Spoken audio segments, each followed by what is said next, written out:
আজকে আমরা এমন একজন মানুষের গল্প বলতে চলেছি যিনি তার জীবনের সমস্ত বাধা বিপত্তিকে পিছনে ফেলে হয়ে উঠেছেন তার জীবন যুদ্ধের সফল হিরো। আমাদের এখানে যারা উচ্চ বর্ণের লোকেরা আছে, ধনী লোকেরা আছে, তারা চান না যে সাধারণ ওই গ্রামের প্রাইমারি স্কুলে পড়া বা কলকাতা কর্পোরেশন স্কুলে পড়া ছেলেমেয়েরা তাদের ছেলেদের সঙ্গে কম্পিটিশনটা করুক। সেই জন্যে স্কুল এডুকেশনটাকে তারা একদম শেষ করে দিয়েছে। এখন থেকেই তাদেরকে মাধ্যমিক হ্যাঁ। এবং তারপর কেউ যদি সিভিল সার্ভিস যেতে চায়, যারা সচেতন, তারা কিন্তু ক্লাস 6 থেকে শুরু করে।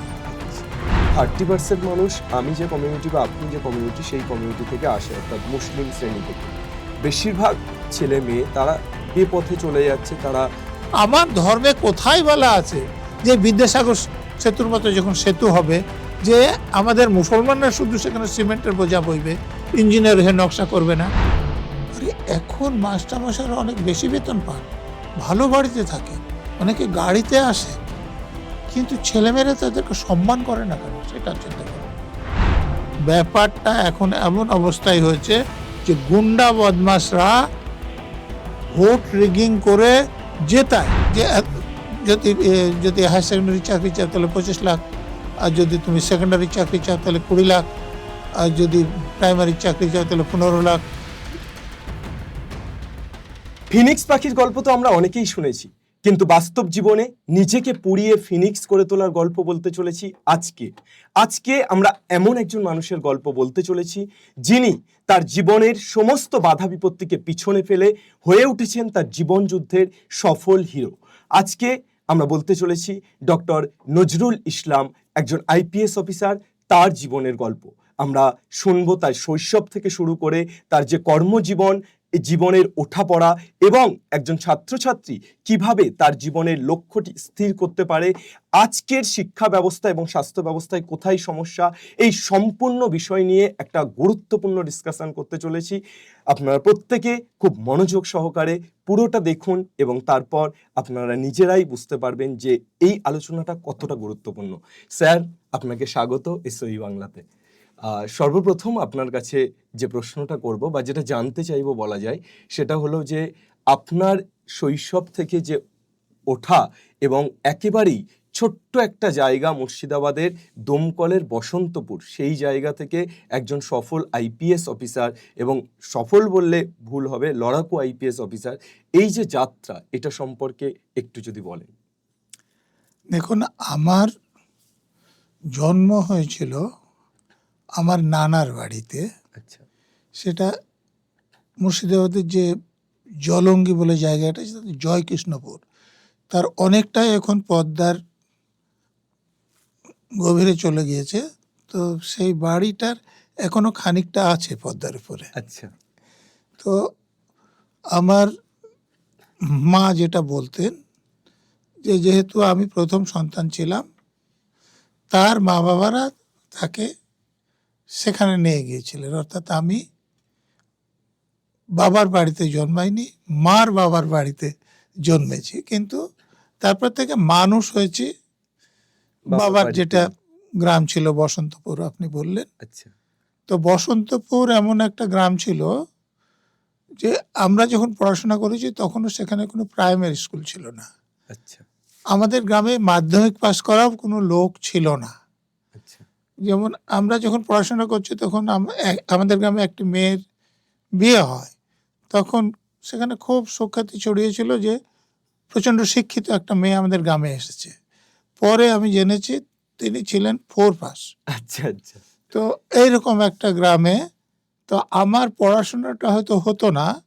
তা আমাদের পাশের গ্রাম যে ভাতশালা আছে, তারা সে বছর একটা স্কুল শুরু করছিল। তো শুরু করতে গেলে তো একজন জমি দান করেছেন, সেখানে একটা খুঁটি দিয়ে বা উপরে চালা দিয়ে একটা ঘর করা হয়েছে, কিন্তু ছাত্রছাত্রী একটা নির্দিষ্ট সংখ্যক না হলে স্বীকৃতি মিলছিল না, টিচার পাওয়া যাচ্ছিল না। আচ্ছা। তো তখন সে গ্রামের মোড়ল আমাদের গ্রামের মোড়লের কাছে আসে যে আমাদেরকে কিছু ছাত্রছাত্রী দিন। আচ্ছা। তো সেই মোড়ল যাদেরকে নিয়ে বসেন তার মধ্যে আমার বাবাও ছিলেন। তো আমার বাবার রাজি হওয়ার আর একটা কারণ ছিল, সেটা হচ্ছে যে বাবার ধারণা, এটা কতটা ঠিক বলে আমি জানি না, যে তিনি জমির খাজনার রসিদ দেখে নিতে পারতেন না বলে একটা জমির একাধিকবার তাকে খাজনা দিতে হয়েছে। আচ্ছা তো চেয়েছিলেন যে একটা ছেলেকে তিনি ঘরবুঝ করবেন। আচ্ছা ঘরবুঝ আপনাদের দিকে ঘরবুঝ কথাটা আছে কিনা জানি না। ঘরবুঝ অর্থ আমি বাবার কাছ থেকে শুনে যা বুঝেছিলাম সেটা হচ্ছে যে কোনো চিঠি আসলে সেটা পড়তে পারবে, দরকার হলে একটা চিঠি লিখে দিতে পারবে, এই খাজনার রসিদটা দেখে নিতে পারবে, এইটা হচ্ছে ঘরবুঝ।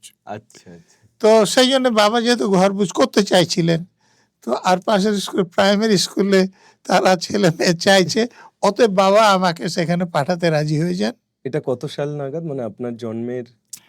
দেখুন, আমার জন্ম কত সালে কত তারিখে আমাদের বাবা মারা সেগুলো রেকর্ড করতেন না, আমি জানি না। আমার প্রাইমারি স্কুলে ভর্তি করার সময় আমার বাবা মা কেউ নিয়ে যাননি আমাকে। ওই যে মোড়লের কথা আমি বললাম, আমাদের গ্রামের এলাই মণ্ডল মোড়ল ছিলেন, তার ছেলে খোদা বক্স আমাদের সঙ্গে করে নিয়ে যান। আচ্ছা তা মাস্টারমশাই যখন জিজ্ঞেস করেন যে কত বয়স কত, তখন তিনি বলেন যে 5-6 বছর হবে স্যার। আচ্ছা তো তিনি মাস্টারমশাই মোটামুটি একটা আন্দাজ হিসেব করে। করে একটা তারিখ লিখে দেন। সেই তারিখটা হচ্ছে যে 1954 সালের 3 ফেব্রুয়ারি। আচ্ছা সেটা প্রাইমারি স্কুলের মাস্টারমশাই দেওয়া তারিখ, আচ্ছা সেই খুদানি ভাইয়ের কথা শুনে। বুঝতে পেরেছি। ওই অনুযায়ী আপনার হ্যাঁ, জন্ম। আমার নামটাও পরিবর্তন করা, আমার নাম নজরুল ইসলাম ছিল না, আচ্ছা নুজবাল মণ্ডল এরকম নাম ছিল, আমার ঠাকুরদা দিয়েছিলেন। আর আমার নানার বাড়িতে জন্ম, তো আমার নানি আমার নাম দিয়েছিলেন মণি। তো আচ্ছা সেটা কিছুদিন পর্যন্ত চালু ছিল, তারপরে আর চালু ছিল না। তো আমার সেই নানির দেয়া নাম বা আমার দাদুর দেয়া নাম দুটোই আউট হয়ে যায়। আমার প্রাইমারি স্কুলের মাস্টারমশাই এই কবির নাম অনুসারে আমার নাম যেটা দিয়েছিলেন সেটাই এখন চালু আছে। আপনার প্রাইমারি স্কুলের এই মাস্টারমশাইয়ের নাম কি? অমরেন্দ্রনাথ পাল। আচ্ছা, পরবর্তী জীবনে ইনি আপনার জীবনে হ্যাঁ, কতটা গুরুত্ব উনি রাখেন? একটু অন্য ধরনের শিক্ষক ছিলেন। আচ্ছা তিনি যেমন আমার জীবনে তার প্রভাব অনেক বেশি। আমার আয়ান যে লেখার দিক দিয়ে প্রথম উপন্যাস, সেটা আমি ওনার নামে উৎসর্গ আচ্ছা। করেছি। এটা তো মানে একটা দীর্ঘ যাত্রার মধ্য দিয়ে আপনি সম্পূর্ণ হ্যাঁ, করেছেন। সেটা আমি তো ওই যে এই লড়াইটাই মেনলি আপনি প্রাইমারি স্কুলে ভর্তি হলেন এবং অমরেন্দ্রনাথ স্যারের সান্নিধ্য পেলেন। হ্যাঁ তারপর আপনার যে বেড়ে ওঠা, যে আপনি যে হ্যাঁ, বাধা বিপত্তির মধ্য তো দিয়ে গেছেন, ওনার সেটা যদি- উৎসাহী, আমার বাবার প্রাইমারি স্কুলের পর পড়ানোর ইচ্ছে ছিল না, ঘরবুঝ আমি হয়ে গেছি। আচ্ছা, মানে ওই জমি জায়গার জন্য যেটুকু শেখার ছিল হ্যাঁ, শেখা হয়ে হয়ে গেছে। তো আমার মা চাইছিলেন যে আমি হাই স্কুলটা পড়ি। আচ্ছা তখন মা জানেন যে তার খালাতো ভাই ওখানে চাকরি করছে হাই স্কুল পাস দিয়ে।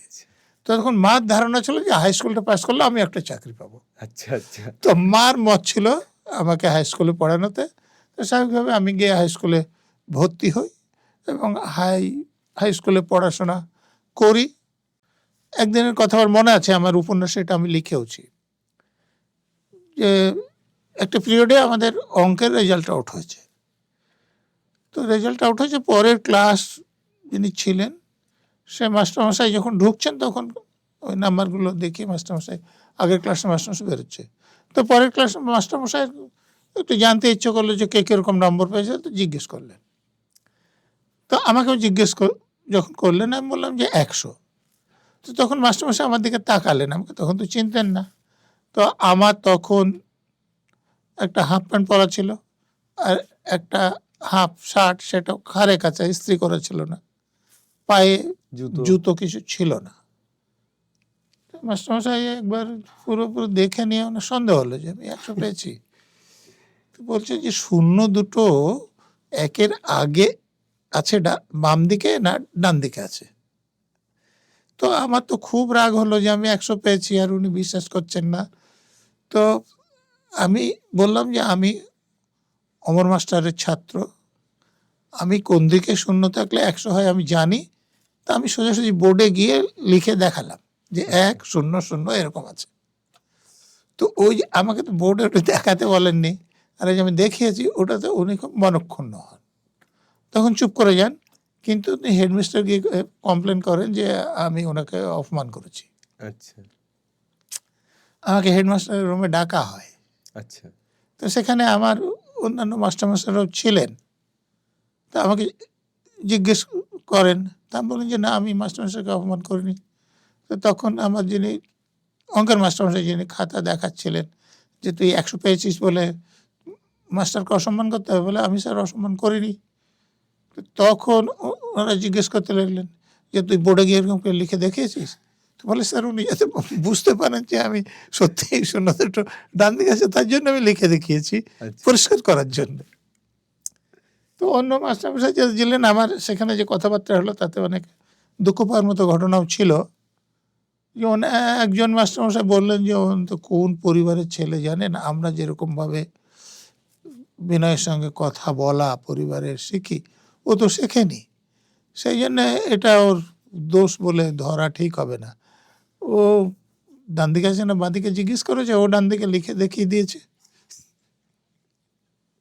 তো এই এটাতে আমাকে শেষ পর্যন্ত মাস্টারমশাইরা বললেন যে না, ও ইচ্ছে করে অপমান করেনি, সেটা আমার ভালো লাগলো। হুম, কিন্তু যখন ওই কথাটা শুনলাম যে ও এমন পরিবারের ছেলে যেখানে বিনয়ের সঙ্গে বলাটা, ভদ্রতাটা শেখানো হয় শেখেনি, সেটাতে তো খারাপ সেটাতে লাগলো। আমার একটু খারাপ লাগলো যে আমি একটা পরিবারের বলে তারা এরকম একটা ধারণা পোষণ করেন। এটা একটা হয়ে গেল। আর তারপরে আর একটা ঘটনা, যেমন আমি ছোটবেলা, আমাদের গ্রামে কোনো খেলার মাঠ ছিল না, আমাদের প্রাইমারি স্কুল ছিল না, সব খেলাধুলা শিখিনি। কিন্তু আমি যখন ক্লাস 9-এ উঠেছি, প্রথমবার মনে হলো যে কিছু ইভেন্টে তো আমি নাম দিতে পারি। আচ্ছা তা আমি 3টে ইভেন্টে নাম দিলাম। সকলে তো আশ্চর্য। আমি দৌড়ে নাম দিয়েছি আচ্ছা 400 মিটারে, আমি জ্যাভেলিন থ্রোতে নাম দিয়েছি, আমি ডিসকাস থ্রোতে নাম দিয়েছি। আমাদের সব বাঘা বাঘা যারা জ্যাভেলিন থ্রো দৌড়ে নাম আছে, আপনারা জানেন স্কুলের দিকে, গ্রামের দিকে হ্যাঁ স্কুলে হ্যাঁ হ্যাঁ। সবাই জেনে যায় যে এ যে শুরু থেকেই এই এ- এ- এ ছেলেটি দৌড়- first হবে, দৌড়বিদ মানে আছে, হ্যাঁ। দৌড়বিদ। আপনাকে দেখে আশ্চর্য হওয়ার কারণ কি? মানে আপনি পড়াশোনাতে ভালো ছিলেন আমি বলে হঠাৎ? পড়াশোনাতে ভালো ছিলাম, ক্লাসে ফার্স্ট হতাম, আচ্ছা সেটা সবাই জানতো। আচ্ছা কিন্তু এই ছেলেটা আবার স্পোর্টসেও নাম নাম দিয়েছে, দিতে পারে, এটা একটু এইটাতে আশ্চর্য। কি করে? তো রেস শুরু হলো, তো আমি দৌড়তে শুরু করলাম, তো দেখলাম সকলের আগে চলে গেলাম। তখন পরে শুনেছি এটা, যে সকলে বলছে এই তো যাচ্ছে, এরপরে চুপসে যাবে। হ্যাঁ কিন্তু যখন দৌড় শেষ হতে যাচ্ছে, তারা অনেক জোরে দৌড়লো বটে, কিন্তু তারা আমি যে ডিস্টেন্সটা তৈরি করেছিলাম সেটা মেকআপ দিতে পারলো না, আমি ফার্স্ট হয়ে গেলাম। আচ্ছা, মানে আপনি শুরু থেকেই একটা স্পিড ধরে রেখেছিলেন, হ্যাঁ, হ্যাঁ। স্লো ছিল।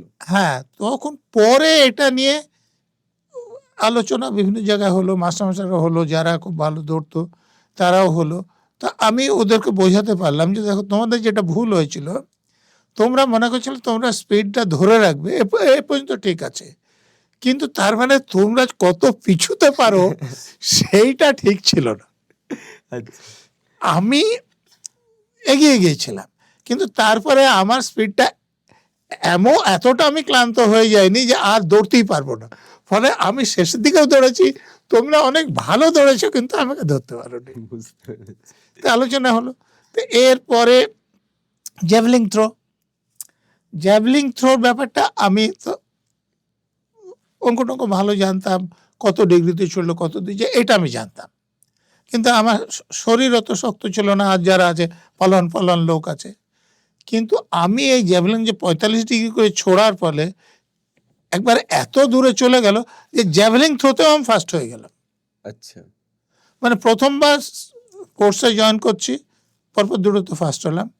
তারপরে ডিসকাসটা খুব ভারী ছিল, তো সেখানে আমি ভালো রেজাল্ট করলাম, ফার্স্ট হলাম না, সেকেন্ড হলাম। কিন্তু তাতেই সকলে খুব আশ্চর্য হয়ে গেল যে এ ছেলেটা পড়াশোনাও ভালো করে, আবার এত Sports-এও খেলাধুলাতেও এত করে। ভালো। আর ক্লাস 9-এ আমাদের হেডমাস্টার চেঞ্জ হলেন। আচ্ছা প্রভাত রায়চৌধুরী বলে একজন মাস্টারমশাই আসলেন, তিনি আমাদের স্কুলে প্রথম ডিবেট শুরু করলেন। আমি তো হাই স্কুল থেকে বক্তৃতা দেওয়া শিখেছিলাম, প্রাইমারি স্কুলেও কিছু। বক্তৃতা শিখেছিলাম, ডিবেটটা শিখিনি। তো উনি আয়োজন করাতে আমি ডিবেটটা শিখে গেলাম। তারপরে ডিস্ট্রিক্ট কম্পিটিশনে আমাদের তখন ইউনিয়ন ক্রিশ্চিয়ান ট্রেনিং কলেজ ছিল, একটা বিএড কলেজ, তারা জেলা বিভিন্ন স্কুলদের মধ্যে প্রতিযোগিতা করতেন এই ডিবেটের বা অন্য অনেক ব্যাপারে। আচ্ছা তো স্কুল থেকে আমি গেলাম এবং ওই ডোমকলের স্কুল থেকে এসে আমি প্রথমবার এসেই থার্ড হলাম, ফার্স্ট সেকেন্ড আচ্ছা। হয়নি। এটা মুর্শিদাবাদের। মুর্শিদাবাদে আমি থার্ড হলাম আচ্ছা আমাদের স্কুল। তো আমাদের হেডমাস্টার তো খুবই খুশি আচ্ছা যে প্রথমবার হয়েছে। তারপরে ট্রেনে যখন উঠলাম আবার প্রতিযোগিতা হলো, তখন আমাকে পাঠালো, সেবার আমি ফার্স্ট হলাম। আচ্ছা তো তাতে আমার যে অলরাউন্ডার স্টুডেন্ট হিসাবে, যে এই ক্লাসেও ভালো পড়াশোনা করে, খেলাধুলাতে প্রাইজ পায়, আবার ডিবেটেও মানে ভালো ফলাফল জেলায় করছে। স্কুলকে প্রথম করে দিচ্ছে। এইভাবে আমি স্কুল জীবনে আমার একটা ভালো ছাত্র হিসেবে নাম হয়ে যায়। বুঝতে পেরেছি। এখানে একটা প্রশ্ন আমার, যে আপনি ফার্স্ট জেনারেশন লার্নার, আপনার পরিবারের এর আগে সেভাবে কেউ শিক্ষিত হয়নি, হুম। সেই জায়গা থেকে এখনকার ছাত্রছাত্রীদেরকে যদি আমরা তাকিয়ে দেখি, যে খুব ছোট থেকেই তারা মোবাইল অ্যাডিক্টেড, এখন যেহেতু মোবাইলটা আছে মোবাইল অ্যাডিক্টেড, পড়াশোনার প্রতি একটা অনীহা তৈরি হয়ে যাচ্ছে। সেই জায়গাতে আপনি ছোট থেকে পড়াশোনার প্রতি একটা অদম্য ইচ্ছা শক্তি দিয়ে পড়াশোনাটা করছেন, এই যে অদম্য ইচ্ছা শক্তি বা একটা ভালোবাসা পড়াশোনার প্রতি, এটা কোথা থেকে পেলেন? এইটা আমি পেয়েছিলাম কিছু জানার আগ্রহ থেকে। আচ্ছা যেমন ধরুন, আমার মনে আছে আমাদের ক্লাস 3 থেকে ইংরেজি পড়ানো হতো। ওকে তো আমি তো কিছু জানতাম না, আমাদের গ্রামে একজন লোকও ইংরেজি জানা ছিলেন না, ওই স্কুলে মাস্টারমশাই যা একটু ইংরেজি জানতেন। তা আমি মাস্টারমশাইয়ের সঙ্গে কথা বললাম, কথা বলে আমি বুঝতে চাইলাম যে এটা কি জিনিস। তখন আমি বুঝতে পারলাম যে আমরা যেমন একটা ভাষাতে এখানে কথা বলি, ইংল্যান্ডের লোকেরা এরকম এই ভাষাতে কথা বলে, এবং আমাদের কথা বলার যেমন একটা ধরন আছে, ওদেরও কথা বলার ধরন আছে, সেটা আমাদের সঙ্গে সবসময় মেলে না। যেমন আমার মনে আছে, আমি এই ব্যাপারটা আমার বইয়ে লিখেওছি, যে আমরা বলি যে আমরা ভাত খাই, আচ্ছা ওরা বলে উই ইট রাইস। Yes. আমরা যে অবজেক্ট যেটা আছে যে ভাত, সেটা আগে বলি, হ্যাঁ আর ওরা যে ক্রিয়া সেটা কি ভার আপনি বলবেন? সেটা আগে বলে উই ইট রাইস। এইরকম ভাবে আমি কাঠামোটা যখন বুঝলাম, তখন আমার বাকি থাকলো শুধু শব্দ কত আমি শিখে নিতে পারবো। সেটা এখনো যে খুব বেশি জানি তা নয়, কিন্তু ওইভাবে ক্লাস 3 থেকে ইংরেজিটা যেটা শিখতে লাগলাম, ক্লাস 4-এ পরীক্ষাতে আমাদের ইংরেজি পরীক্ষা হয়েছিল মনে আছে, এবং আমি তখন সেন্টেন্স লিখতে পারতাম। এবং ওই গ্রামের স্কুল হলে আমি ক্লাস 8-এ থেকে ইংরেজি খবরের কাগজ পড়তাম। আচ্ছা তো এটা হয়ে গিয়েছিল। তো আপনি যেটা প্রশ্নটা জিজ্ঞেস করছিলেন, যে একদম অক্ষর শেখা থেকে, আমি ছাত্রছাত্রীদের বলবো যে কোনো একটা ব্যাপার যেটা আপনি যত কম শিখুন, কিন্তু সেটা ঠিকভাবে শিখুন। ঠিকভাবে শিখুন। যেমন আমি অক্ষর জ্ঞান বা যোগ বিয়োগ কিভাবে শিখলাম, সেটা খুব কষ্ট করে হয়েছিল। সেটা দেখুন, আমার মা বিয়ের আগে কোনো লেখাপড়া জানতেন না। আচ্ছা আমার ঠাকুরদা, আমি এই ইতিহাসটা জানি না, কারণ আমার ঠাকুরদার কথা মনে পড়ে না। আমার জন্মের পর তিনি মারা গিয়েছেন, কিন্তু আমাকে কোলে টোলে নিয়েছেন, এটা মার কাছে গল্পেই শুনি। আচ্ছা কিন্তু আমার ঠাকুরদা যে কোনো কারণে কিছু লেখাপড়া শিখেছিলেন। আচ্ছা মানে তার কিছু বই, আমাদের তো মাটির ঘর ছিল, তো মাটির ঘরে যে কোঠা বলে, আপনারা বোঝেন কিনা জানেন, সেই কোঠায় ছিল। আচ্ছা সেখানে যেমন একটা বই আমার মনে পড়ে, রঙিন ছাপা ছিল, রাষ্ট্রবিজ্ঞানের বই।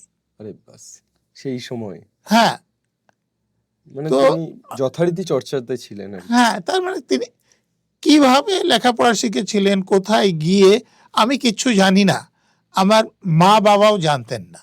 আচ্ছা ফলে আমি তার শুধু জানতাম যে এই বইগুলো আমার ঠাকুরদার ছিল। আচ্ছা আর মার কাছে জেনেছিলাম যে মা ঠাকুরদার কাছে ওই অ আ ক খ শিখতে শুরু করেছিলেন। আচ্ছা কিন্তু ওই মা কয়াকার ক কাক দন্তের নয়াকার ক নাক এই পর্যন্ত শেখার পর আমার ঠাকুরদা মারা যান, ফলে মার আর শেখা হয়নি। আচ্ছা আচ্ছা, অতএব ওই যে বাবা যে আমাকে ঘর বুঝ করতে চাইছিলেন, তো তার জন্য আমাদের গ্রামে তখন ওটাকে 4 পয়সার বই বলতো। আচ্ছা বিদ্যাসাগরের যে বর্ণপরিচয় প্রথম ভাগ, তখন 4 পয়সা পাওয়া যেত। আচ্ছা, তো বর্ণপরিচয় কে বলতে হলো 4 পয়সার বই 4 বলতো। পয়সার বই। তো বাবা বাজার থেকে ওই 4 পয়সার বই আর একটা স্লেট নিয়ে আসেন, এবং সেই 4 পয়সার বইয়ে আমার মা প্রথম আমাকে পড়াতেন যে স্বরে অ, স্বরে আ, আচ্ছা প্রথম পড়াতে শুরু করেন। আমি তখন জানতাম না এই স্বরে অ কি জিনিস, স্বরে আ কি জিনিস। এখন বুঝি যে ওটা স্বরবর্ণ অ, হুম স্বরবর্ণ আ। আচ্ছা তখন বুঝতাম না।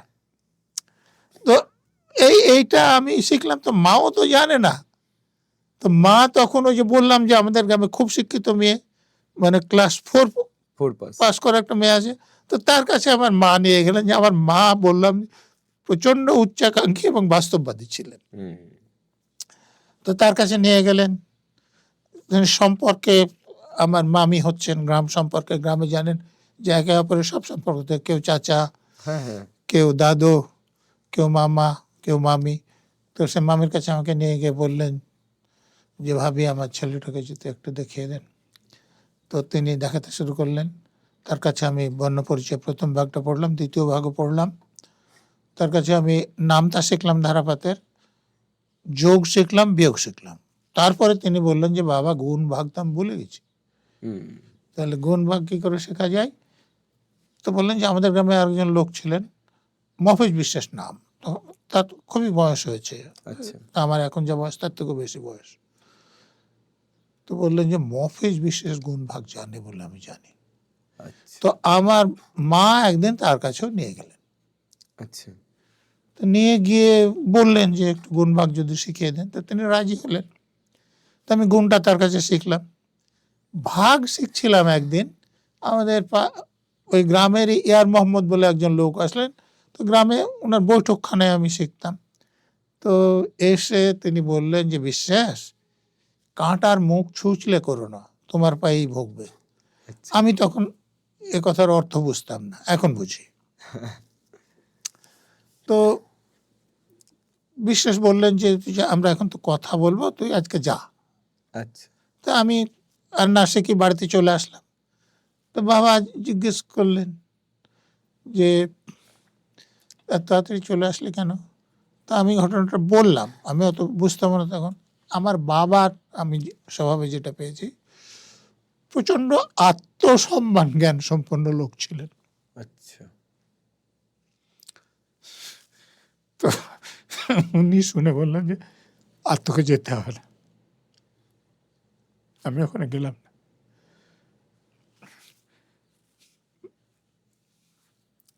ভাগটা শিখলাম। বুঝতে পেরেছি। আচ্ছা আপনার, আমি যে প্রশ্নটা করেছিলাম সেটা দেখে এটাই বুঝলাম যে আপনার নতুন কিছু শেখার আগ্রহ থেকে আগ্রহ ছিল। এই পুরো জিনিসটা তৈরি হয়েছে। হ্যাঁ, এবং এইটা আমাকে সাহায্য করলো। প্রাইমারি স্কুলে গিয়ে যখন পরীক্ষা হলো হাফ ইয়ারলির, আমি অঙ্কতে 50-এ 50 পেলাম, বাংলাতে 49, দুটো বিষয় পরীক্ষা হয়েছিল। মাস্টার বললে তোকে বাংলাতে 50 দিতে পারতাম, দিইনি। তো মাস্টার আমি চোখে পড়ে গেলাম আচ্ছা বুঝতে পেরেছি। যে ভালো ছেলে, পড়াশোনা ভালো হবে, এর দ্বারা কিছু হবে। তারপর স্যারই আলোকপাত করে আপনাকে সেভাবে। হ্যাঁ হ্যাঁ। তারপর স্কুলে গেলাম। তো স্কুলে প্রায় হাই স্কুল যখন পাস করলাম, মাত্র হাই স্কুল কি মাধ্যমিক পর্যন্ত ছিল? না, আমাদের পুরানো হায়ার সেকেন্ডারি ছিল 11-এর পর। আচ্ছা 9 থেকে 11 একসঙ্গে পরীক্ষা দিতে 9 হতো। থেকে 11 একসাথে পরীক্ষা পরীক্ষা দিতে হলে higher আমি secondary। 71 সালে পরীক্ষা দিয়েছি। আচ্ছা তো হায়ার সেকেন্ডারি পাস করার পর আমি তো সায়েন্স নিয়ে পড়তাম। তো কলেজ সায়েন্সের আমার বহরমপুরের আগে কোথাও ছিল না। আচ্ছা তো বহরমপুর কলেজে ভর্তি হব। এখানে স্কুল- স্যার একটু ইন্টারাপ্ট করছি যে এখানে একটা বিষয় বলার, যে ধরুন আপনি একজন আইপিএস অফিসার হয়েছেন এবং দীর্ঘ কর্মজীবন সমাপ্ত করেছেন। একটা বিষয় যে আজকালের ছেলেমেয়েরাও যারা গ্রামের দিকে থাকে, তারা অনেকটা বয়স পর্যন্ত বুঝতেই পারে না যে আসলে কোন কেরিয়ার অপশনের দিকে যাওয়াটা বেটার হবে। তো আমি আপনার কাছে যেটা জানতে চাই যে এই যে আইপিএস অফিসার আপনি হবেন, এটা কোন বয়সে আপনি উপলব্ধি করেছেন বা কোন সময় থেকে এই স্বপ্নটা দেখা শুরু করেছেন? দেখুন, আমি তো বললাম যে আমার মা, তারপরে আমার প্রাইমারি স্কুলের মাস্টারমশাই। হ্যাঁ।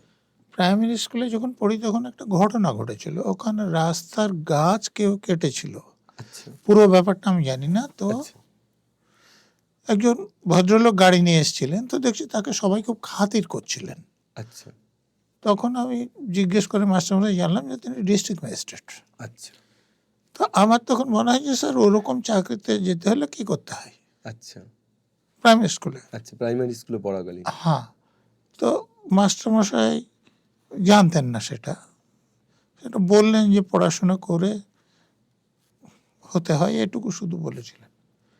তারপরে আমি হাই স্কুলে যখন গেলাম তখনও মাস্টারমশাইদের কাছে জানতে চেয়েছিলাম। আমার হাই স্কুলের মাস্টারমশাই জানতেন না।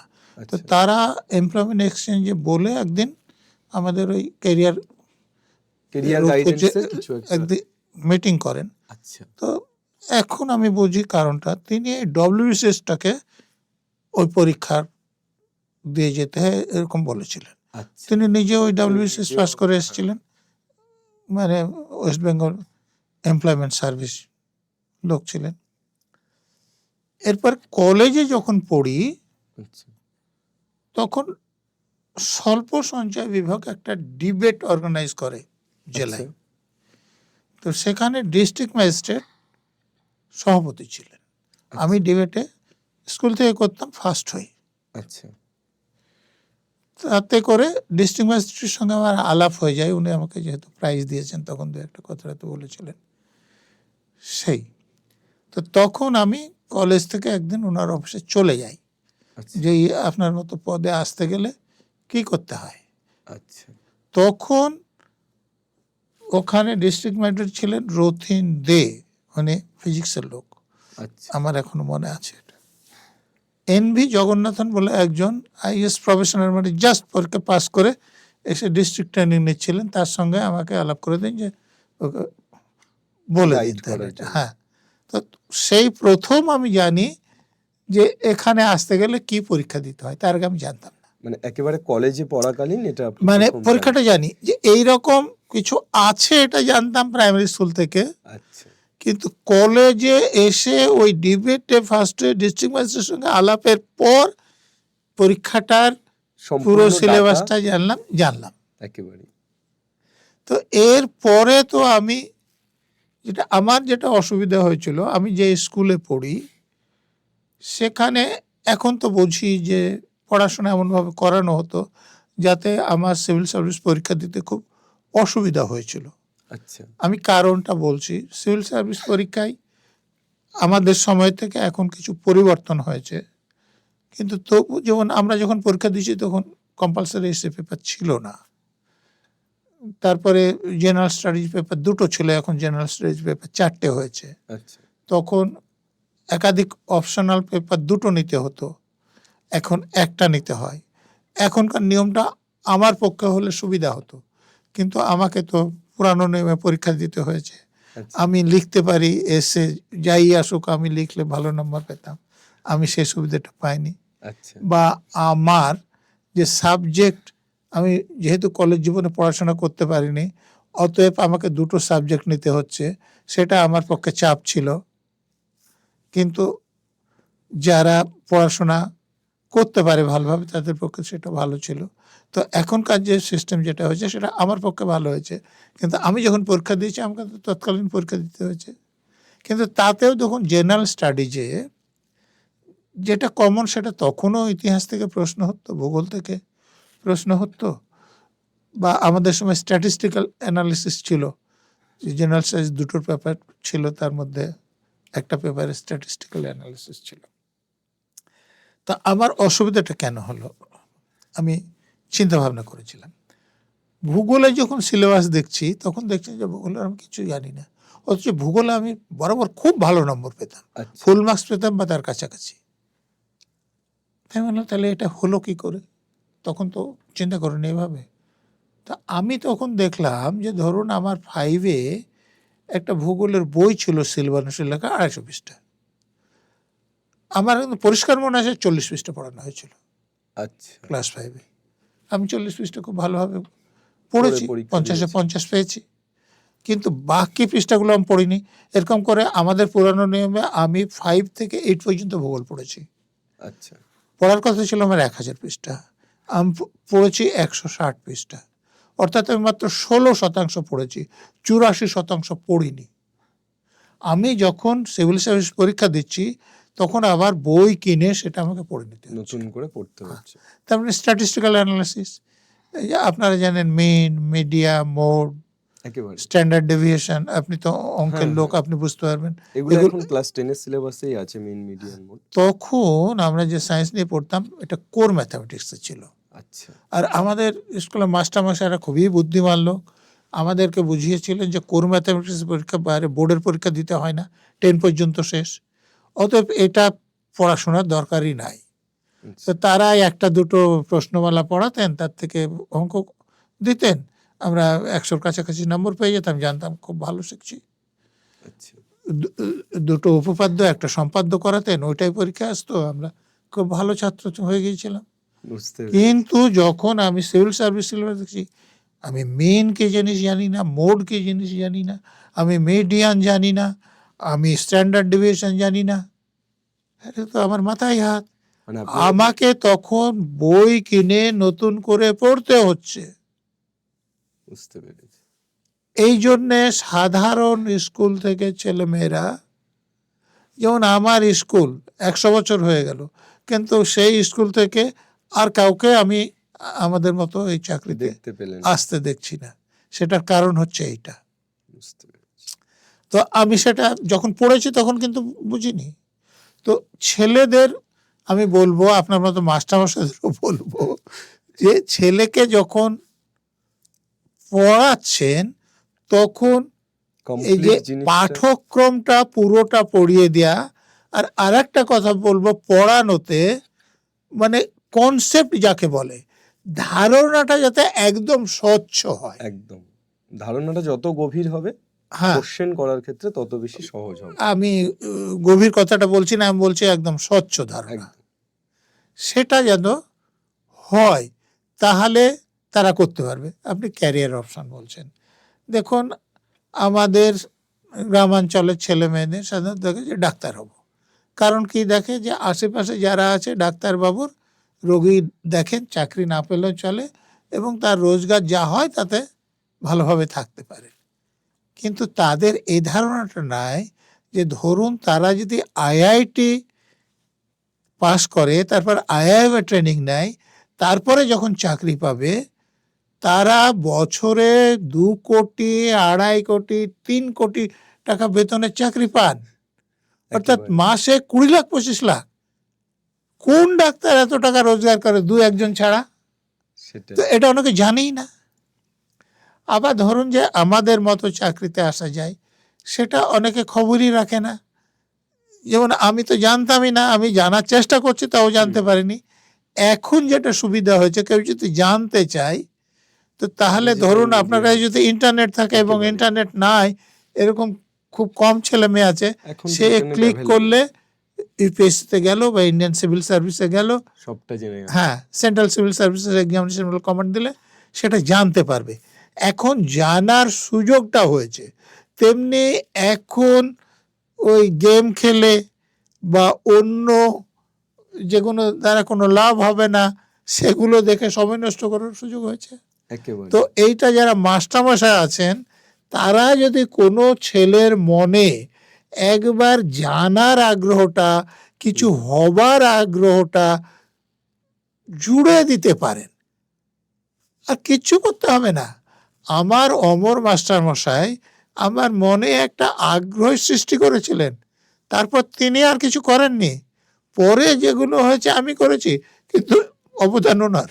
একেবারে বীজটা উনিই বপন করে হ্যাঁ। দিয়েছেন। একদমই তাই। স্যার, এর পরবর্তী যেটাতে যাব, আপনি তো খুব গুরুত্বপূর্ণ একটা কথা বললেন যে ছাত্রছাত্রীদের কিভাবে দেখা উচিত। আমরা ছোটবেলাতে 10-এ বা 9-এ রচনা পেতাম যেখানে লিখতে দিত যে বিজ্ঞান আশীর্বাদ না অভিশাপ। আসলে বিজ্ঞান তো আশীর্বাদ যদি সেটাকে সেভাবে দেখা হয়। আজকে আপনি যেটা বললেন যে একটা ইউপিএসসির বিষয়ে জানতে গেলে সামান্য ক্লিকেই সমস্তটা জেনে যাচ্ছে। কিন্তু সেটা না করে ছাত্রছাত্রী গেমিং বা হোয়াটসঅ্যাপ চ্যাট বা ফেসবুকে মত্ত হচ্ছে। তো আমি যে প্রশ্নটাতে যাব যে একটি ছাত্র বা ছাত্রী অনেকেই আমাদের কমেন্ট করে যে যারা এই ডাক্তার ইঞ্জিনিয়ারিং এর বাইরে বেরিয়েও ইউপিএসসির মতো এক্সাম কোয়ালিফাই করতে চায় বা আইএএস আইপিএস হতে চায়, তো এই ধরনের ছাত্রছাত্রীদের জন্য আপনি কি বলবেন যে তারা কেমন গাইডলাইনে চললে বা কিভাবে পড়াশুনো করলে সেই দেখুন, জায়গায় এখন পৌঁছতে সেন্ট্রাল সিভিল সার্ভিসেস যে সিলেবাসটা আছে 3টে পর্যায়ে পরীক্ষা হয়। তো সেরকম যদি যেতে চায় তাহলে কম বয়সের দিকে পরীক্ষা দেওয়ার চেষ্টা করতে হবে, এবং তার জন্যে ধরুন যে জেনারেল স্টাডি 4টে পেপার থাকে, সেগুলো মাধ্যমিক পর্যন্ত যদি আপনার সলিড পড়া থাকে আচ্ছা তাহলে আপনার জেনারেল স্টাডি 4টে পেপার হয়ে যাবে। দেখুন 4টে পেপারে দেখুন, ফার্স্ট পেপার আছে, সেখানে হিস্ট্রি, ইন্ডিয়ান কালচার বা জিওগ্রাফি এসব প্রশ্ন থাকে। সেকেন্ড পেপার আছে ইন্ডিয়ান পলিটি, ইন্টারন্যাশনাল রিলেশন, এইসব প্রশ্ন থাকে। থার্ড পেপার আছে সায়েন্স অ্যান্ড টেকনোলজি, ইকোনমিক্স, এসবগুলো প্রশ্ন থাকে। ফোর্থ পেপারটা ইথিক্স, অ্যাপটিটিউড, ইন্টিগ্রিটি, এসব প্রশ্ন থাকে। তো এইগুলো যদি আপনি মাধ্যমিক পর্যন্ত 10 পর্যন্ত যে কোনো বোর্ডের খুব ভালোভাবে পড়েন তাহলে আপনার অসুবিধা হবে না। কিন্তু আমি বলছি ওরা এনসিইআরটির বই থেকে প্রশ্ন করে। আচ্ছা তো যারা সিবিএসসিতে পড়ে, হ্যাঁ হ্যাঁ, সিবিএসসিতে যদি এনসিইআরটির বই পড়ায় অতএব তাদের সুবিধা হবে। এর পরে আপনার যে পেপার আপনি একটা নেবেন সেটা এখন খুব বেশি গুরুত্ব নয়, একটা এসএ পেপার আছে কম্পালসারি, আর একটা আপনি ফিজিক্স নিলে বা ম্যাথামেটিক্স নিলে সেখানে তার 2টো পেপার হবে। বুঝতে পেরেছি। মানে মেইনলি এখন থেকেই তাদেরকে মাধ্যমিক হ্যাঁ এবং তারপর হ্যাঁ, এই সময়টাতে কেউ যদি সিভিল সার্ভিস যেতে চায় যারা সচেতন, তারা কিন্তু ক্লাস 6 থেকে শুরু করে। আচ্ছা আচ্ছা 6 থেকেই এই প্রিপারেশনটা শুরু করতে হ্যাঁ, যে হবে। কেউ দেখছেন যে 21 বছর, 22 বছর, 23 বছর আইএস হয়ে যাচ্ছে, এমনি এমনি হয় না। হুম, মানে তারা সিলেবাসটা জানে। আমি সিলেবাসটা ওই জন্য বলছি যে ছেলেরা তাহলে যে জেনারেল স্টাডিজগুলো ক্লাস 10 পর্যন্তই করে নিল, তারপরে 12-এরটা যদি একটু পড়ে গেলে, যেমন ওখানে হিস্ট্রি থেকে বা পলিটিক্যাল সায়েন্স থেকে এই ব্যাপারটা নিয়ে যারা অনার্স পড়বে তাদের অনেক সুবিধা হবে। একদম। স্যার এরপর যে প্রশ্নটাতে আসবো সেটা হচ্ছে যে এই সময়ে দাঁড়িয়ে আপনি দেখছেন যে আমাদের পশ্চিমবঙ্গের গোটা পশ্চিমবঙ্গের যে শিক্ষা ব্যবস্থা এবং স্বাস্থ্য ব্যবস্থা যেভাবে চলছে বা যেদিকে যাচ্ছে, বিশেষত আপনি ধরুন বসন্তপুরের মতো একটা গ্রাম থেকে একটা সরকারি স্কুল থেকে উঠে আজ এই জায়গায়, এখনও যারা সরকারি স্কুল থেকে পড়াশুনো করে বড় কিছু হওয়ার স্বপ্ন দেখে, যাদের স্বপ্নটা অনেকটা বড় আকাশে ওড়ার মতো, এই যে সরকারি স্কুল বা এই যে সরকারি সিস্টেম, এটা নিয়ে আপনার কি বক্তব্য? কি মনে হয় যে এখান থেকে কি সম্ভব, নাকি আদৌ আমরা আস্তে আস্তে এই পুরো ড্যামেজ হওয়ার দিকে এগিয়ে যাচ্ছি যে সিস্টেমটা? দেখুন, আপনারা যদি আমাদের দেশের শাস্ত্রগুলো পড়েন, মনুসংহিতাতে যদি যান, তাহলে একমাত্র ব্রাহ্মণরা লেখাপড়া শিখবে এবং শেখাবে। ক্ষত্রিয় আছে, বৈশ্যরা আছে, তারা লেখাপড়া শিখতে পারে, একদম কিন্তু শূদ্রদের লেখাপড়া শেখার অধিকার নেই। অধিকার নেই। তো তারা যদি বেদ পড়তে যায় বা শুনতেও যায়, পড়তে গেলে জিভ কেটে দিতে হবে, আর শুনতে গেলে কানে গলন্ত সীসা ঢেলে দিতে হবে। তো এটা ছিল কেন? যে উচ্চ পদের জন্য প্রতিযোগিতা যাতে বেশি না থাকে। একদম তো সেই ব্যাপারটা আমাদের শিক্ষা প্রতিষ্ঠানগুলোতে এখন র্যাগিংয়ের নামে চালু আছে। দেখবেন যে সাধারণ ঘরের ছেলেমেয়েরা যখন ওখানে পড়তে চায়, তা এখন তো আর আইন করে তাদেরকে ভর্তি হওয়া বন্ধ করা যায় না, বরং এসসি এসটি রিজার্ভেশন নিয়ে অনেক কম নাম্বার পেয়ে অনেক ছেলেমেয়ে ভর্তি হয়ে যায়। সেই জন্য র্যাগিং করে তাদেরকে বের করে দেওয়ার চেষ্টা হয়। তো এটা সবসময় আছে যে আপনাকে ওই জায়গায় যেতে দেবে না। তা আমাদের এখানে যারা উচ্চ বর্ণের লোকেরা আছে, ধনী লোকেরা আছে, তারা চান না যে সাধারণ ওই গ্রামের প্রাইমারি স্কুলে পড়া বা কলকাতা কর্পোরেশন স্কুলে পড়া ছেলেমেয়েরা তাদের ছেলেদের সঙ্গে ওই মন্ত্রীর পদে বা আইএস আইপিএস এর পদে বা ভাইস চ্যান্সেলর হওয়ার পদে কম্পিটিশনটা করুক। কম্পিটিশনটা করুক। সেই জন্যে স্কুল এডুকেশনটাকে তারা একদম শেষ করে দিয়েছে। বেসরকারি স্কুলগুলো আছে বলে সাধারণ ঘরের কিছু ছেলে মেয়ে এখনো কম্পিটিশনে থাকতে পারছে। কিন্তু বেসরকারি স্কুলগুলোতেও তো স্যার বেশিরভাগ স্কুলেই খুব হাই স্যালারি সিস্টেম, খুব পয়সা কড়ি বেশি দিতে হয়। কিন্তু দেখুন, আমি যে ইংলিশ মিডিয়াম স্কুল করেছি, আপনি শুনলে আশ্চর্য হবেন যে সংসার চালানোর জন্য যে কেরালায় মুনিশ কাটতে যাই, কিন্তু ছেলেকে আমার স্কুলে ভর্তি করেছে। সেখানে পাশে যে প্রাইমারি স্কুল আমি করেছি, প্রথম যেটা আমার শিক্ষা প্রতিষ্ঠান করা, সেখানে বিনা পয়সা পড়ায় না, কিন্তু সেখানে পড়তে দেয় না, কারণ জানে যে সেখানে পড়াশোনা হয় না। ধরুন যে মাস্টারমশাই এরকম কোনো একটা হাই স্কুলে পড়াচ্ছে কিংবা কলেজে পড়াচ্ছে কি প্রাইমারি স্কুলে পড়াচ্ছে, তার ছেলে মেয়েকে কিন্তু আমার বেসরকারি স্কুলে ভর্তি করছে। আপনি যান, আমি ওখানে দেখিয়ে দেবো। এটা তো ধরুন আপনার ক্ষেত্রে একটা ব্যতিক্রমই বলা যায়, যে আপনি যেহেতু ওই জায়গা থেকে বিলং করেছেন তাই জানেন এবং সেইভাবে ছেলে মেয়েদেরকে সাপোর্টটা দিচ্ছেন। কিন্তু বেশিরভাগ বেসরকারি স্কুলে তো খুব হাই স্যালারি নিয়েই পড়াশুনো করানো হয়, এবং বিশেষত কলকাতার দিকে তো গ্রামের যে ছেলেমেয়েরা, তাদের তো একেবারেই সম্পূর্ণরূপে গভর্নমেন্ট স্কুল কেন্দ্রিক পড়াশুনো। তারা গভর্নমেন্ট স্কুলে না পড়তে পারলে পড়তে পারবে না, এখনো গ্রামের মানুষের যে অবস্থা। সেই জায়গা আপনার থেকে- সঙ্গে আমি সম্পূর্ণ একমত। হ্যাঁ, এ ব্যাপারে দুটো কথা বলবো। একদম। রাজনীতি স্কুলে এতটা এসেছে যে তাদেরকে ঠিক পথে আনা খুবই শক্ত। আচ্ছা, সেখানে একটা বেসরকারি স্কুল যদি থাকে, যাদের অন্তত আর্থিক সঙ্গতি আছে, তাদের ছেলেমেয়েরা পড়তে পারছে, নাহলে কিন্তু তারাও পড়তে পাবে না। শিক্ষা ব্যবস্থা তো সমাজের মেরুদণ্ড, সেই মেরুদণ্ডটাকে ইচ্ছাকৃত বিকিয়ে দেওয়ার চেষ্টা করছে বা ইচ্ছাকৃত সেটাকে নুইয়ে দেওয়ার চেষ্টা করছে। সেটা কি সরকার চাইলে পারে না ঠিক করতে? না, সরকার কে? তো তার যিনি প্রধান, তার যিনি শিক্ষামন্ত্রী, শিক্ষার ক্ষেত্রে তাদের প্রভাব তো সব থেকে গুরুত্বপূর্ণ। কিন্তু তারা যদি একদম অসৎ লোক হন এবং তাদের উদ্দেশ্য যদি হয় যে আমি যোগ্য প্রার্থীদের বঞ্চিত করে অযোগ্য প্রার্থীদের কাছ থেকে টাকা নিয়ে তাদের চাকরি দেব, তো তার পক্ষে তো শিক্ষা ব্যবস্থার উন্নতি করা সম্ভব নয়। শিক্ষা ব্যবস্থাকে ধ্বংস করা সম্ভব, সেই জন্য তারা ধ্বংস করেছেন। তা আপনার যদি চান যে সরকার আপনার শিক্ষা ব্যবস্থার উন্নতি করবে, তাহলে আপনার মুখ্যমন্ত্রীর চেয়ারে একজন সৎ লোককে বসাতে হবে, শিক্ষামন্ত্রীর চেয়ারের একজন সৎ লোককে বসাতে হবে। সে বসানোর ক্ষমতা আপনি রাখেন না আমি রাখি? আমরা জনগণই তো রাখি স্যার। আমরা জনগণ রাখি, কিন্তু জনগণ ব্যাপারটা এখন এমন অবস্থায় হয়েছে যে গুন্ডা বদমাশরা ভোট রিগিং করে জেতায়, তারপরে নেতারা বলে যে জনগণ আমাদের সঙ্গে আছে, কিন্তু জনগণ তাদের সঙ্গে অনেক সময়ই থাকেন না। তাদেরকে জোর করে তাদের ভোট, যেমন আমি আমার অভিজ্ঞতা যে যারা বিরোধী দল কাউকে ভোট দেবে তার বাড়ির সামনে গুন্ডা বদমাশ দাঁড় করে দেয়, বাড়ি থেকে বেরোতেই দেয় না। কোনো রকমে বেরিয়ে এসে লাইনে যখন দাঁড়ালো, লাইনেও বোমা মারে, গুলি ছোড়ে। তারপরে ভিতরে যখন ঢুকলো, ভিতরে যে গুন্ডারা থাকে হাতে কালি দেওয়ার সঙ্গে সঙ্গে গুন্ডারাই ভোটটা দিয়ে দেয়।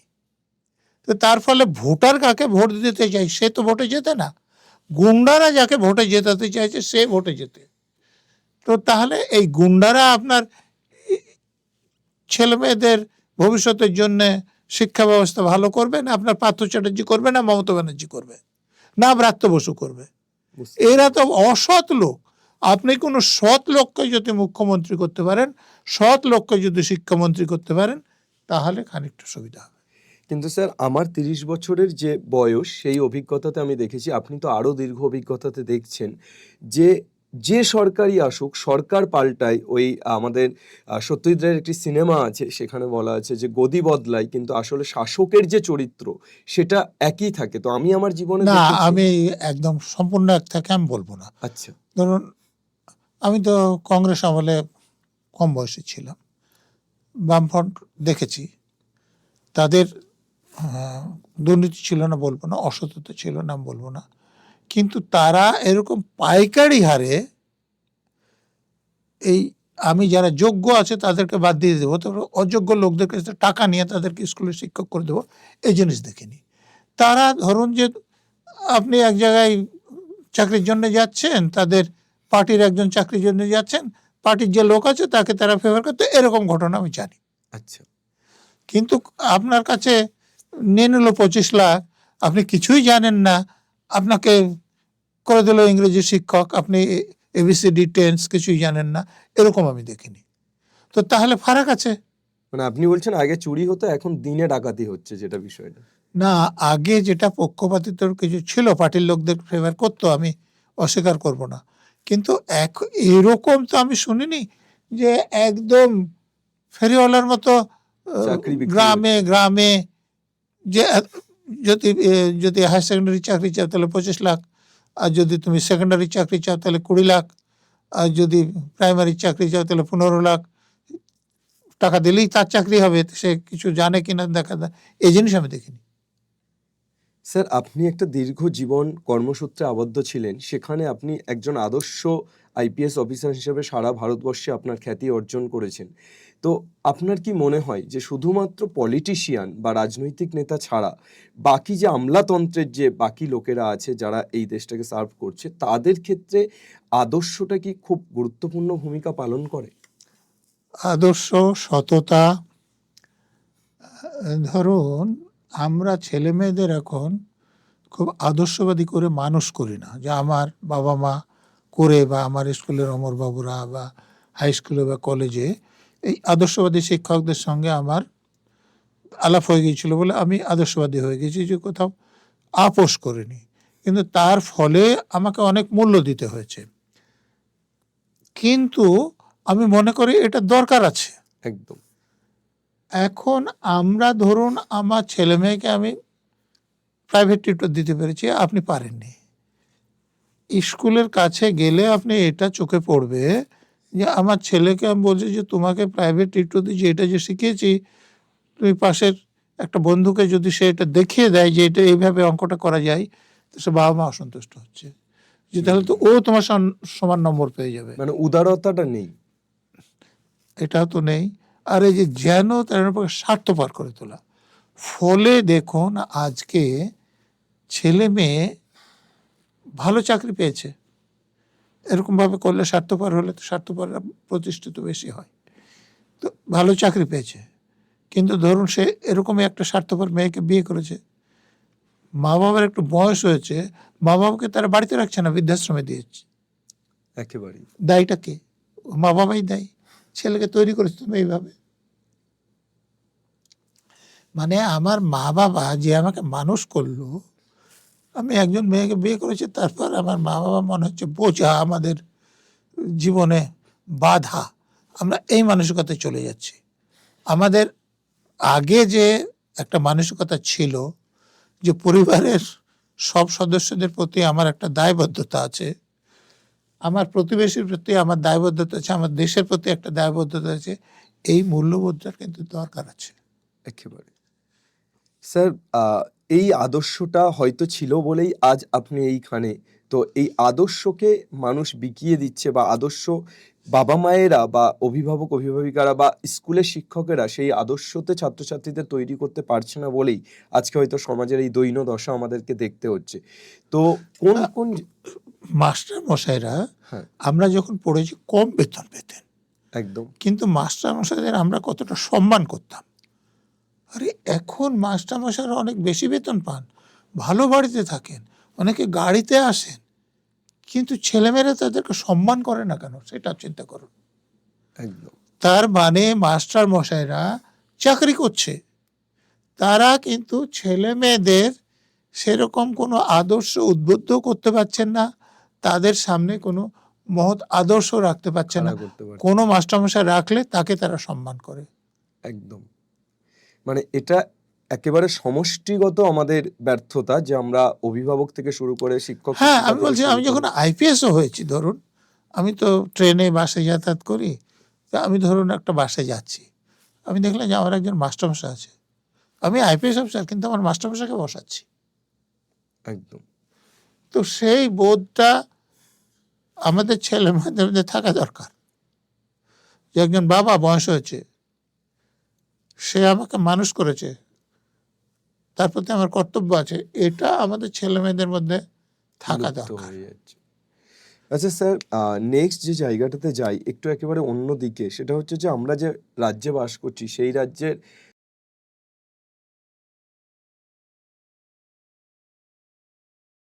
কিন্তু তাদের সামাজিক যোগদান, এই একজন নজরুল ইসলাম আইপিএস অফিসার হয়েছেন এরকম তো খুব সচরাচর দেখা যায় না।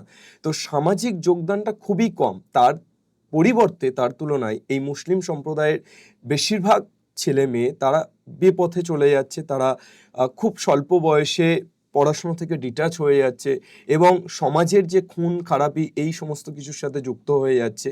তো এই জায়গা থেকে একটা কমিউনিটি এভাবে যে খারাপের দিকে চলে যাচ্ছে, এদেরকে কিভাবে ভালো করা যায়, বা আপনি এই সমাজের একজন প্রতিনিধি হিসাবে পুরো বিষয়টাকে কিভাবে দেখছেন? দেখুন, অনেকগুলো দিক আছে। আমার নাম নজরুল ইসলাম। একদম। আমার প্রাইমারি স্কুলের মাস্টারমশাই একটি রোল মডেল পেয়েছিলেন, আমার নাম তার অনুসারে রেখেছেন।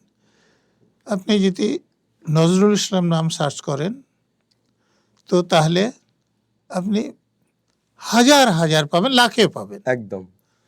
আপনি যদি ডক্টর নজরুল ইসলাম সার্চ করেন তাহলেও কয়েকশো পেয়ে যাবেন। শুধু নজরুল ইসলাম আইপিএস দিলে আর দ্বিতীয়টা পাবেন না। এটা আমি কেন বলছি, যে আমাদের সামনে রোল মডেল নাই। আমরা জওহরলাল নাম রাখতে পারি না, আমরা রবীন্দ্রনাথ নাম রাখতে পারি না আমাদের যে ধর্মবিশ্বাস আছে তার থেকে, যদিও এটার কোনো কারণ নেই। কেন আমি বলছি, আমাদের মুসলমানদের এখানে চিন্তাধারা সংকীর্ণ। আমাদের মুসলমান ধর্ম যদি কেউ মেনে চলেন, যারা মেনে চলেন না তাদের কথা আমি ছেড়ে দিলাম, তাদেরও প্রকৃত জানা যায় না। শুধু আমাদের বলা আছে যে নাম সুন্দর রাখতে হবে, নাম আরবিতে রাখতে হবে, এ কথা কোথাও বলা নেই। একদম। কিন্তু আমাদের দেখুন, মুসলমানদের নাম আপনি আরবিতে পাবেন, দুই একটা পার্সিতে পাবেন। সেটার কারণ এই যে মুসলমান হলে নামটা আরবিতে রাখতে হবে। তেমনি দ্বিতীয় একটা ভুল ধারণা যে মুসলমান হলে মাদ্রাসায় পড়তে হবে। মাদ্রাসা কথাটা আরবির, আমাদের যেমন পরীক্ষাগার বা কারাগার স্থানবাচক শব্দ বোঝাতে গার ব্যবহৃত হয়, তেমনি আরবিতে স্থানবাচক শব্দ বোঝাতে মিম বোঝানো হয়। যেমন যেখানে মানুষ সেজদা দেয় সেটা মসজিদ, একদম। আর যেখানে মানুষ পাঠ দেয় মানে দার্স দেয় সেটা মাদ্রাসা। সেই অর্থে স্কুলও মাদ্রাসা, একদম। হাই স্কুলও মাদ্রাসা, কলেজও মাদ্রাসা, ইউনিভার্সিটিও মাদ্রাসা। একেবারে। হ্যাঁ, তো আমাদের লোকেরা সেটা বোঝে না, মাদ্রাসায় পাঠায়। মাদ্রাসা কত রকমের আছে আমাদের লোকেরা জানি না। ধরুন যে হাই মাদ্রাসা যেটা আছে, সেখানে পড়ে তো মানুষ তাও কোনো জায়গায় যেতে পারে যদি মান ভালো হয়। হাই মাদ্রাসার মান ভালো এরকম কম আছে। আর দ্বিতীয় তারপরে সিনিয়র মাদ্রাসা আছে, যেখানে অর্ধেক এই অঙ্ক ইংরেজি এগুলো পড়ানো হয়, বাকি অর্ধেক শুধু ধর্ম শেখা হয়। তারপরে খারেজি মাদ্রাসা, যেখানেতে এই অঙ্ক বিজ্ঞান এগুলো শেখানোই হয় না, শুধু শাস্ত্র পড়ানো হয়। তো সেখানে পড়াশোনা করার পর একজন ছেলে সে তো ওই মসজিদের ইমাম হবে, অথবা ওরকম খারিজি মাদ্রাসার কোনো শিক্ষক হবে। সেখানে বেতন কত? মাসে 2-3 হাজার থেকে 5 হাজার হবে। তো সেখানে থেকে খাওয়া দাওয়াই হয় না। ভালো পড়বে কি করে, ছেলে মেয়েকে অসুখ হলে দেখাবে কি করে, ছেলে মেয়েকে স্কুলে পড়াবে কি করে? সেই জন্য মুসলমানদের যেটা প্রথমে ধারণাটা পরিবর্তন করতে হবে, যে লেখাপড়া শিখতে হবে। দেখুন, আমাদের কোথাও বলা নেই যে পরকালের জন্য সব কাজ করতে হবে, ইহকালের জন্যও আমাদেরকে যে ভালো কাজ করতে হবে। ধরুন যে আমি নামাজ পড়তাম, মোনাজাত করার সময় কি বলতাম বলুন তো? রাব্বানা আতেনা ফিদ দুনিয়া হাসানাতান ওয়াফিল আখিরাতে হাসানাতান। আরবিতে বলছি, আমি কথাটার কিন্তু অর্থ বুঝি না। রাব্বানা মানে আমাদের প্রভু, আতেনা আমাদেরকে করুন, ফিদ দুনিয়া হাসানাতান এই দুনিয়াতে আমাদেরকে সুন্দর করুন, একেবারে, ওয়াফিল আখিরাতে হাসানাতান যে পরকালেও সুন্দর করুন। তো এই যে দুনিয়াতে আমাদেরকে যদি হাসানাতান হতে হয়, তাহলে তো আমাকে লেখাপড়া শিখতে হবে, আমাকে ভালো কাজ করতে হবে, ভালো রোজগার করতে হবে। আমার ধর্মে কোথায় বলা আছে যে বিদ্যাসাগর সেতুর মতো যখন সেতু হবে, যে আমাদের মুসলমানরা শুধু সেখানে সিমেন্টের বোঝা বইবে, ইঞ্জিনিয়ার হয়ে নকশা করবে না? আমাদের কোথায় বলা আছে যে মুসলমান লোকদেরকে শুধু রোগী হয়ে হাসপাতালে যেতে হবে, সেখানে ডাক্তার হয়ে হাসপাতালে যাবে না? আমাদের কোথায় বলা আছে যে মুসলমানরা শুধু চুরি ডাকাতি করে অপরাধী হয়ে কোর্টে যাবে, বিচারক হয়ে কোর্টে যাবে না? কোথায় বলা আছে? একেবারেই তাই। তো আমাদের লোকদেরকে এটা বোঝাতে হবে। আর তারপরে রাজনীতি দেখুন, এখানে কংগ্রেস, আমি তো যখন শাসন ক্ষমতায় ছিল, ছোট ছিলাম, ভালো বুঝতাম না। বামপন্থা বলে মুসলমানদের জন্য আলাদা উন্নতির কোনো ব্যবস্থা করেনি, কিন্তু তারা মুসলমানদের ক্ষতি হোক এরকম কিছু করেনি। কিন্তু তৃণমূল আমলে মুসলমানদের প্রচণ্ড ক্ষতি করে দিচ্ছে। বেসিক্যালি আপনি বলছেন যে মুসলিমদের যে এগিয়ে না যাওয়ার পিছনে যেমন এরা নিজেরা দায়ী, ঠিক তেমন শাসকও দায়ী, অর্থাৎ যে সরকার সে তারা মুসলমানদেরকে ক্রিমিনাল করছেন, ব্যবহার লাঠি বাহিনী করছেন। হ্যাঁ, তাদের উন্নতির জন্য কিছু করছে না। এই যে মমতা ব্যানার্জি ভালো কথা মনে করেছেন, বললেন 10,000 মাদ্রাসা। মুসলমানদের মাদ্রাসার দরকার কি? সেটাই তো, আমরা তো স্বাভাবিক স্কুল কলেজে স্কুলে করতে পারি, আমি তো স্কুলেই পড়েছি একেবারেই। তারপরে আমি যেটা বলছি, উনি তো 10,000 মাদ্রাসা করবেন, ওর 15 বছর রাজত্ব করে 1,000 দিয়েছেন, 234টা দিয়েছেন। তার 234টা কি বলছেন যে আমি অনুমোদন দিলাম, বেতন দেবেন না। তো মাদ্রাসায় যারা পড়াবে বাতাস কে থাকবে? সেটাই তো। তুমি স্কুল করলে বেতন দেবে, মাদ্রাসা করলে বেতন দেবে না, তাহলে মাদ্রাসা করে মুসলমানদের কি উপকার করছো? আচ্ছা, আমরা একটু অন্য প্রসঙ্গে যাই স্যার। আমরা তো রাজনীতি এবং এই মুহূর্তে মুসলিমদের অবস্থা নিয়ে অনেকটা আলোচনা করলাম। আচ্ছা, এই মুহূর্তে আন্তর্জাতিক, এখানে আর একটা কথা আমি বলতে চাই। ধরুন, এই ইসরায়েল রাষ্ট্র হওয়ার আগে ইহুদি তো কোনো রাষ্ট্র ছিল না, কোনো রাষ্ট্রের ওরা সমর্থন আগে তো পায়নি। কিন্তু দেখুন যে তারা আর্থিক অবস্থায় দুনিয়ায় সব থেকে ধনী ব্যক্তি তারা, ইহুদিরা। ওদের পার্সেন্টেজ কত কম, এবং ওরা আমেরিকার মতো রাষ্ট্রের পলিসি ওরা নিয়ন্ত্রণ করে। এই যে এখন ইরানের সঙ্গে যুদ্ধ হচ্ছে, সেটা ইসরায়েলের চাপে পড়ে আমেরিকা যুদ্ধ করছে। এই অবস্থায় এসে যে ওরা লেখাপড়ায় অনেক এগিয়ে, ওরা আর্থিক অবস্থায় অনেক এগিয়ে। তো মুসলমানরা তো ওদের কাছ থেকে এটা শিক্ষা নিতে পারে, কিন্তু মুসলমানরা নেবে না। ইহুদি, ওদের অন্য ধর্ম আলাদা। কিন্তু এরা তুমি দেখো যে এর আগে পর্যন্ত ওরা কোনো রাষ্ট্রের পৃষ্ঠপোষকতা পায়নি, কিন্তু লেখাপড়া করেছে, একেবারে অর্থ করেছে। আপনি দেখুন নোবেল পুরস্কারের ইতিহাস, আমি একটা যখন বই লিখছিলাম, বইটা বেরিয়েছিল দিল্লি থেকে, ইসলাম 9/11 গ্লোবাল টেররিজম বলে। তো সেখানে আমি নোবেল পুরস্কার কারা কারা পেয়েছে দেখছিলাম। তাতে মুসলমানদের সারা পৃথিবীর জনসংখ্যার হারে 24%। কিন্তু তখন পর্যন্ত, এখন আর 1 জন পেয়েছে কিনা আমি জানি না, মাত্র 12 জন মুসলমান নোবেল পুরস্কার পেয়েছে। সায়েন্সে মাত্র 3 জন, সায়েন্সে মাত্র 3 জন। আর ইহুদিরা 0.2% মানুষ। যত লোক নোবেল পুরস্কার পেয়েছে তার 20% হচ্ছে ইহুদি। আপনি চিন্তা করুন। একেবারেই স্যার, এই জায়গা থেকেই আমাদেরকে যেটা শিখতে হবে সেটা হচ্ছে যে আমরা যে ধর্মেরই হই, যাই হই, যেটা ভালো হচ্ছে, যে প্রোগ্রেসিভ ওয়েতে, আমি বলছি ধর্ম পালন করতে হয়, আপনি করুন। একদম। আপনি নামাজ পড়তে চাইছেন, পড়ুন। একদম। রোজা করতে চাইছেন, করুন। একদম। কিন্তু লেখাপড়া, অর্থকারী লেখাপড়া, এখানে আর একটা ভুল ধারণার কথা আমি বলি, যে লেখাপড়া মানে আরবি শিখতে হবে বা পার্সি শিখতে হবে। এই ধারণাটা কি করে হয়েছে জানেন? এই দেশে যখন মুসলমানরা শাসনকর্তা ছিলেন, তখন তাদের ধর্মের ভাষা আরবি ছিল, আর তাদের অফিস আদালতের ভাষা পার্সি ছিল। ইংরেজরা ক্ষমতায় আসার পরও 1837 সাল পর্যন্ত পার্সি দেশের অফিস আদালতের ভাষা ছিল। তো সরকারি কাজ পেতে হলে ফার্সি জানতে হতো। আপনি দেখুন রবীন্দ্রনাথের বাবা মহর্ষি দেবেন্দ্রনাথের লেখা যদি পড়েন, ফার্সি থেকে আপনি উদ্ধৃত পাবেন। এই যে রামমোহন রায় ফার্সিতে পত্রিকা চালাতেন, মানে তখন ফার্সি জানা দরকার ছিল সরকারি কাজ পাওয়ার জন্য। হিন্দুরা ফার্সি শিখতেন। এবং আইজুর রহমান মল্লিকের একটা বই আছে, বাংলাদেশ থেকে বেরিয়েছে, আমি সেটা আনিয়েছিলাম ঢাকা থেকে। আমার বইয়ে এই তথ্যটা আমি ব্যবহার করেছি যে যখন ফার্সি শিখলে চাকরি পাওয়া যেত, তখন মুর্শিদাবাদ জেলা, যেখানকার 2/3 লোক মুসলমান, সেখানে ফার্সি ছাত্রীতে কিন্তু হিন্দুদের সংখ্যা বেশি ছিল মুসলমানদের থেকে। আচ্ছা, আমি এটা বলতে চাইছি যে ফার্সি সরকারি চাকরি পাওয়ার জন্য তখন দরকার ছিল, এখন সরকারি চাকরি পাওয়ার জন্য ইংরেজি দরকার।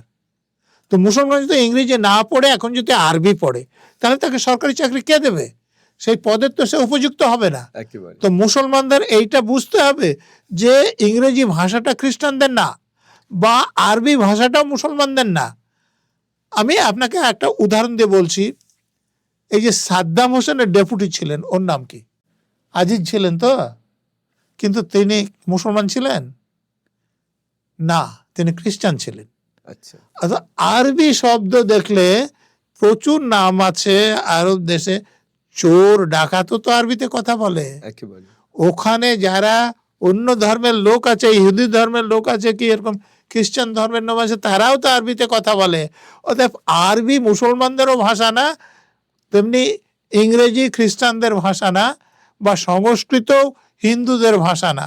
একটা ভাষা তো, যে ভাষা আমার কাজ শেখার জন্য, আপনি যদি উচ্চশিক্ষায় এখন যেতে চান বা বিদেশে কোথাও যেতে চাই, তা আরবি জেনে আপনি এখন হবে কাজ না। পাবেন না, একেবারে। একমাত্র আরব কিছু দেশে হবে।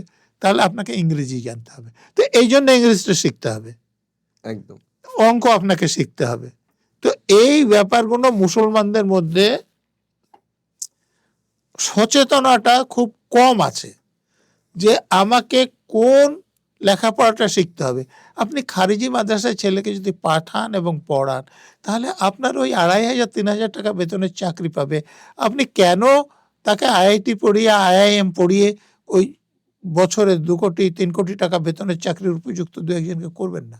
সেটাই। আমি তো বলছি, আমি তো আপনাকে মোনাজাতের কথা দিয়ে বললাম যে আপনি নামাজ পড়ছেন পড়ুন, রোজা করছেন করুন, তারপর আপনি ফিদ দুনিয়া হাসানাতান যাতে থাকেন সে ব্যবস্থাও করুন। একদম। ফিদ দুনিয়া আপনি ভিখারি হয়েন না, ফিদ একেবারে। দুনিয়া আপনি শুধু ওই সিমেন্টের বস্তা বওয়া হয়েন না। একদম। স্যার, এখান থেকেই আপনি ইন্টারন্যাশনাল পলিটিক্সের কথা বলছিলেন। তো এই যে ইরান এবং আমেরিকার যুদ্ধ চলছে বা ইসরায়েলের সাথে, এটাতে আমাদের ভারতবর্ষ কতটা ক্ষতিগ্রস্ত হতে পারে বা কি দেখছেন আপনি? আপনি তো দেখছেন যে গ্যাস পাওয়া যাচ্ছে না, হ্যাঁ, সেটা দেখছি। তো এইটা তো একদম প্রত্যক্ষ প্রমাণ। একদম। আর তারপরে তো অন্যরকম রাজনৈতিক প্রমাণ, সেগুলো তো আছে। তো যেহেতু হরমুজ থেকে গ্যাস আসাতে অসুবিধা হয়েছে, আমাদের হোটেল বন্ধ হয়ে যাচ্ছে, আমাদের বাড়িতেই রান্না বন্ধ হয়ে যাচ্ছে।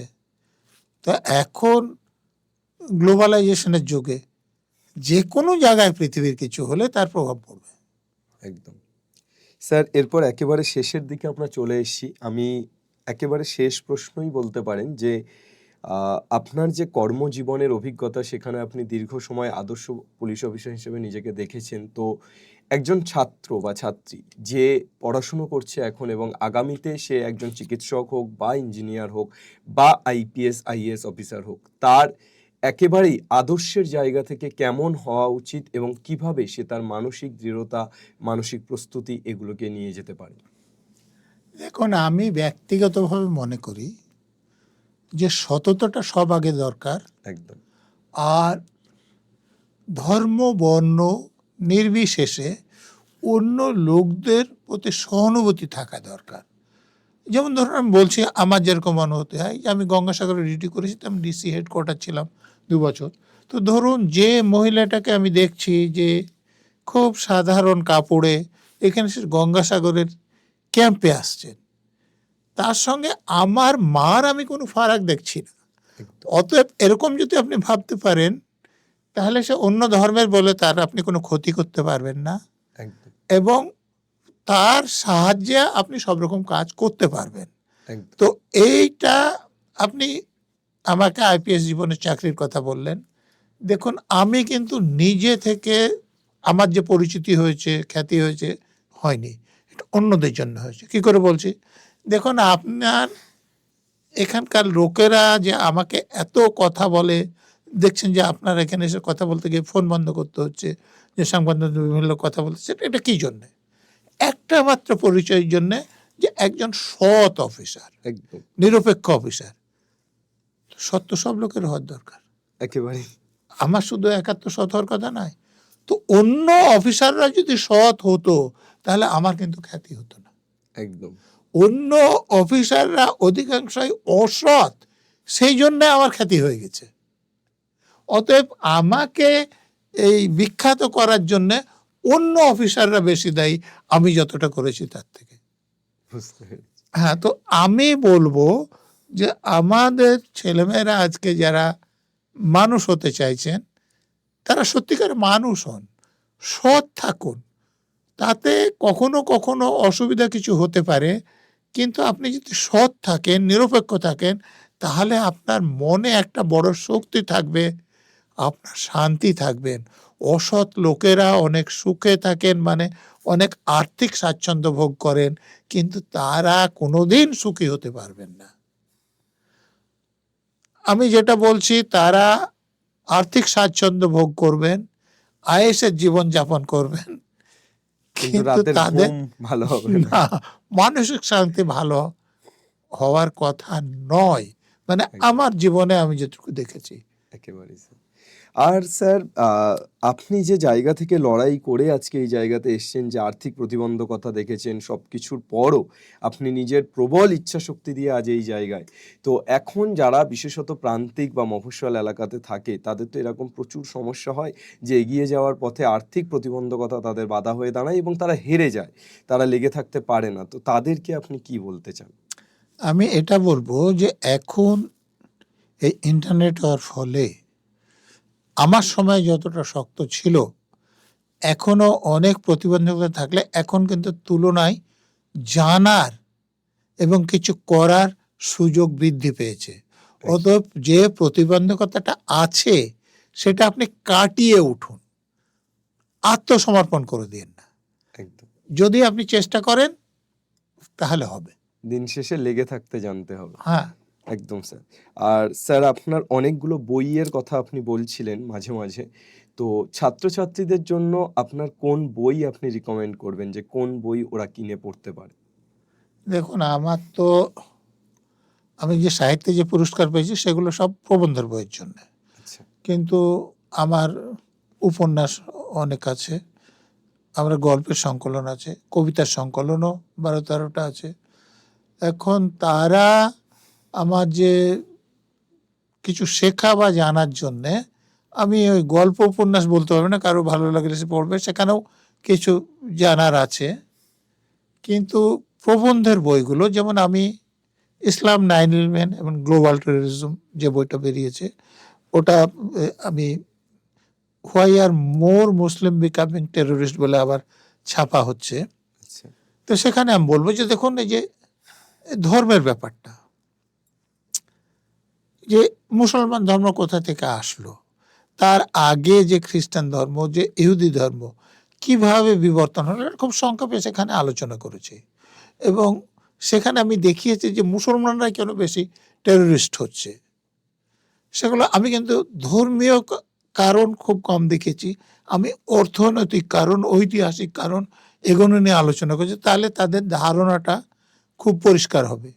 ধরুন, আমার একটা বই আছে, why are Muslim powerless people. মুসলমানরা খ্রিস্টানদের পরেই পৃথিবীতে সব থেকে সংখ্যাগরিষ্ঠ ধর্মীয় সম্প্রদায়, কিন্তু মুসলমানরা সব জায়গায় একদম শক্তিহীন কেন, সেটা আমি লিখেছি। খুব সংক্ষেপে বলতে গেলে, মুসলমানরা একসময় খুবই পাওয়ারফুল ছিল যখন তারা বিজ্ঞান এবং প্রযুক্তির চর্চা করত, একদম কিন্তু যে মুহূর্ত থেকে তারা বিজ্ঞান এবং প্রযুক্তির চর্চা বন্ধ করেছে, তখন থেকে তারা ক্ষমতাহীন হয়ে পড়েছে। অতএব মুসলমানদেরকে যদি সম্মানজনক জায়গায় আসতে হয়, তাহলে তাদেরকে বিজ্ঞান চর্চা করতে হবে, প্রযুক্তি চর্চা করতে হয়। আমি উদাহরণ দিয়ে বোঝানোর চেষ্টা করেছি যে মুসলমানদেরকে সন্ত্রাসবাদী বলে, কিন্তু আপনি দেখান তো একটা মুসলমান কান্ট্রি যেখানে প্লেন তৈরি হয়, একটা দেখান তো যেখানে রাইফেল তৈরি হয়। আপনারা রাইফেল নিয়ে তো সন্ত্রাসবাদী হন, তা আপনারা দেখান তো একটা কান্ট্রি যেখানে আপনারা রাইফেলটা তৈরি করছেন, কেন? আপনি দেখান তো একটা কান্ট্রিতে প্লেন তৈরি হচ্ছে, আপনি মুসলমান দেশগুলো তো প্লেন এয়ারওয়েজ আছে, কাতার এয়ারওয়েজ, গালফ এয়ারওয়েজ আছে তো, সৌদিয়া, ওদের একটা প্লেন কোথা থেকে কিনতে হয়? তো কেন তারা তৈরি করতে পারছে না? আপনি দেখুন যে সৌদি আরবিয়ায় কটা ইউনিভার্সিটি আছে, আর জার্মানির সমায়তনের জায়গায় সেখানে কটা ইউনিভার্সিটি আছে। তো এই মুসলমানদের শিক্ষায়, বিজ্ঞানে, প্রযুক্তিতে এগিয়ে আসলে তবে তারা প্রতিষ্ঠিত হবে। আমাদের এখানেও যে মুসলমানদের শিক্ষা দীক্ষা এমনভাবে নিতে হবে যে তাদের প্রভাবে আসতে হবে, তাদেরকে থানার ওসি হতে হবে, তাদেরকে জেলার এসপি হতে হবে, তাদেরকে সাব ডিভিশনের এসডিও হতে পারে, ব্লকের বিডিও হতে হবে, জেলার ডিএম হতে হবে, ডিস্ট্রিক্ট জাজ হতে হবে, ম্যাজিস্ট্রেট হতে হবে, তবে তো তাদেরকে লোকে সম্মান করবে। আর যদি তারা ওই কোর্টের শুধু পিয়ন হন আর শুধু পুলিশের 2-4 জন কনস্টেবল হন বা বোম বন্দুক নিয়ে ঘোরেন, হ্যাঁ, তাহলে তো তাহলে লোকে কেন সম্মান করবে? তো মুসলমানদেরকে এই যে শিক্ষাটা দরকার জীবনে প্রতিষ্ঠিত হলে, হ্যাঁ আপনি ধর্মশিক্ষা করুন, আমার কোনো আপত্তি নাই, কিন্তু জীবনে প্রতিষ্ঠিত হওয়ার জন্য, যেমন আমি উদাহরণ দিলাম, যখন ফার্সি জানলে চাকরি হতো তখন হিন্দুরা মুসলমানদের থেকে বেশি ফার্সি শিখত। তো এখন ইংরেজি শিখলে আপনি যদি কোনো সরকারি চাকরি পেতে চান, সেটা আপনি কেরানিরও চাকরি যদি পেতে চান, তাহলে আপনি ইংরেজি একটা পেপারে পরীক্ষা দিতে হবে। আপনি যদি সিভিল সার্ভিস পরীক্ষা দিয়ে ডিস্ট্রিক্ট ম্যাজিস্ট্রেট, এসপি হতে চান, তাহলেও আপনাকে ইংরেজি একটা পেপারে পরীক্ষা দিতে হবে। আপনি যদি ডব্লিউবিসিএস দিয়ে বিডিও হতে চান, আপনাকে ইংরেজি একটা পেপারে পরীক্ষা দিতে হবে। আপনি যদি ক্লার্ক হতে চান, ক্লার্কশিপ পরীক্ষাতেও ইংরেজির একটা পেপার আছে। তাহলে ইংরেজি আপনাকে শিখতে হবে। অতএব প্রাইমারি স্কুল থেকে ইংরেজিটা যাতে আপনি শিখতে পারেন, যদি না শিখতে পারেন কোনো প্রতিযোগিতায় আপনি থাকবেন না। একদম। আমাদের গ্রামের দিকে ছেলেদের দুটো কারণে আমি একদম কিছু না হওয়া দেখি, এক অঙ্ক আর একটা ইংরেজি। সে ইংরেজিও জানে না, সে অঙ্কও জানে না, অতএব সে কোনো চাকরিতে সুবিধা করতে পারে না। তো যেটা বলছিলাম যে আপনার কোন বইগুলো ছাত্রছাত্রীদের রিকমেন্ড করতে চান, সেরকম কিছু বই? ধরুন প্রবন্ধের বইগুলো তারা পড়তে পারেন, যেমন ধরুন আমার বাংলায় হিন্দু মুসলমান সম্পর্ক একটা বই আছে, আমি ভূমিকাতে লিখেছি যে আমার যে গ্রাম ছিল তার আশেপাশে যে গ্রাম ছিল সেখানে হিন্দু মুসলমানের মধ্যে আমি খারাপ সম্পর্ক দেখিনি, শুধু ধর্মটা আলাদা হওয়ার জন্য একে অপরের ক্ষতি করতে হবে সেটা আমি দেখিনি, কিন্তু বড় হয়ে আমি দেখলাম। তো এটা কেন হয় বোঝার জন্য আমি পড়াশোনা করে যেটা আমার মনে হয়েছে সেটা আমি সেখানে লিখেছি যে বাংলায় হিন্দু মুসলমান সম্পর্ক বলে। এটা আনন্দ পুরস্কার পেয়েছিল, আমার সাহিত্যের প্রথম পুরস্কার। আচ্ছা। তো এই বই পড়লে তারা বুঝতে পারবে, ঘটনা জানতে পারবে। আমি বললাম যে গল্প উপন্যাসের কথা আমি বলছি না, তারা যদি কারো শখ হয় সেগুলো পড়বে, কবিতার বই যদি কারো শখ হয় তারা পড়বে, নাটকের বই যদি শখ হয় তারা পড়বে। কিন্তু আপনার জীবনের যে লড়াই, আপনার জীবনের যে প্রতিবন্ধকতা, সেটা নিয়ে কোনো বই আছে? দেখুন বিভিন্ন বই আছে। আচ্ছা। যে আমার ছেলেবেলার কথা যেমন বললাম, যেমন আয়ানে আছে, বকুলে আছে, ভূমিপত্রে আছে, হ্যাঁ, মানে সব জায়গায় সেইভাবে আছে। আমি নিজের জীবনী লেখার জন্য কোনো বই লিখিনি, কিন্তু বিভিন্ন উপন্যাসে আমার জীবনের যে অনুভূতি বা আমি যেরকম মনে করি সেগুলো বারবার এসছে। আসাই সম্ভব, কারণ যে জীবন আমি ভালোভাবে জানি না সে জীবন নিয়ে কিন্তু উপন্যাস বা গল্প লেখা যায় না। একেবারে স্যার, একেবারে লাস্ট মেসেজ আমার ছাত্রছাত্রীদেরকে বা এসওই বাংলার যারা ছাত্রছাত্রী, অভিভাবক অভিভাবিকা, সাধারণ মানুষ যারা যারা দেখছে, তাদের সবাইকে যদি একদম শেষ কিছু আপনি বলতে চান তাহলে কি বলবেন? আমি বলবো যে আপনারা যেটা আপনি ক্যামেরার দিকে তাকিয়ে শেখাচ্ছেন সেই শেখানোটা বুনিয়াদি যে ভিত সেটা যাতে খুব শক্ত হয়।